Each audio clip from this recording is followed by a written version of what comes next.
આની માટે વિદ્યાર્થીઓએ ખૂબ સ્ટ્રગલ કરવી પડે છે. અમે જાતે આ સ્ટ્રગલ કરી છે એટલે અમને ખબર છે કે ત્યાં અમદાવાદમાં રહેવું, ગાંધીનગરમાં રહેવું, ટ્યુશન ક્લાસમાં જવું, એનો ખર્ચો, રહેવાનો ખર્ચો બધા નથી એફોર્ડ કરી શકતા. સાથે સાથે એ બધું કર્યા પછી પણ સાચી દિશામાં આપણે છીએ કે નહીં એ ખબર નથી પડતી. એટલે ધ્રોલ ભયાત રાજપૂત સમાજે આજે શરૂઆત કરી છે 8-10 વર્ષ પછી. મારે અહીંયા કહેવું જોઈએ કે નહીં કહેવું જોઈએ મને ખબર નથી. મેં બાપુને ત્યાં નોકરી કરી છે અને ચુડાસમા સમાજની જે મેં પ્રગતિ જોઈ છે આ બાબતમાં એ અદ્ભુત છે. આપણે બધાએ એના આપણા માટે ઉદાહરણરૂપ છે એ સમાજ. કેમ કે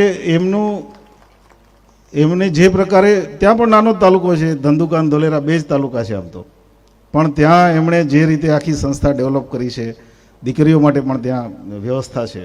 અને ત્યાર પછી ધંધાકીય પ્રગતિ, એકબીજાનું coordination, business to business conferences, એના માટેની ટ્રેનિંગ, એ જે બધી પ્રવૃત્તિઓ ચાલી રહી છે એ મારી દ્રષ્ટિએ, મેં તો બનાસકાંઠા પણ નોકરી કરી છે, અમદાવાદ રૂરલ પણ કરી છે, મારી દ્રષ્ટિએ એ વન ઓફ ધ બેસ્ટ ઉદાહરણ છે આપણા બધા માટે.